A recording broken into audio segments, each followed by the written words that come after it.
Pernah nggak sih kamu lagi semangat-semangatnya bikin konten FB Pro, tapi yang terjadi malah belum ada hasil? Bahkan kadang yang paling deket sama kita justru bilang, ngapain sih capek-capek nggak bakal jadi apa-apa juga, atau lebih sakit lagi tidak didukung oleh suami sendiri.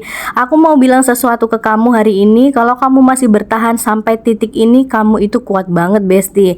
Karena nggak semua orang sanggup tetap jalan di saat hasil belum kelihatan, di saat omongan orang mulai nyakitin, di saat rumah sendiri tidak jadi tempat dukungan, tapi kamu masih di sini, masih bikin konten, masih belajar, masih coba lagi, dan itu bukan hal kecil. Dengar ya, banyak orang itu gagal bukan karena mereka tidak mampu, tapi karena mereka berhenti terlalu cepat. Padahal FB Pro itu bukan jalan instan. Ini tentang proses, tentang evaluasi, tentang konsistensi. Hari ini mungkin sepi, besok belum tentu ramai, tapi kalau kamu berhenti sekarang, kamu tidak akan pernah tahu hasil di depan seperti apa.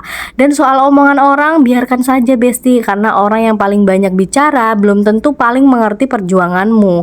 Mereka hanya melihat hasil, bukan proses begadangmu, bukan usaha kamu belajar algoritma, bukan rasa bingung saat konten tidak naik-naik. Dan untuk yang tidak didukung pasangan, aku paham itu berat banget, tapi kamu harus ingat satu hal, hidup kamu tidak sedang dipertandingkan untuk disetujui semua orang. Tidak semua orang harus paham jalanmu, tapi kamu tetap harus jalan, karena versi terbaik dirimu tidak akan lahir kalau kamu berhenti hanya karena tidak didukung. Jadi mulai hari ini jangan terlalu sibuk membuktikan ke orang lain, fokus saja bikin konten yang lebih baik dari yang kemarin, evaluasi yang kurang, perbaiki yang salah, ulangi lagi, pelan-pelan tapi konsisten, karena ingat, usaha itu tidak pernah mengkhianati hasil. Yang mengkhianati hasil itu berhenti terlalu cepat. Kalau kamu masih di jalan ini, meskipun sepi, meskipun tidak didukung, aku mau bilang satu hal Besti, kamu tidak sendirian.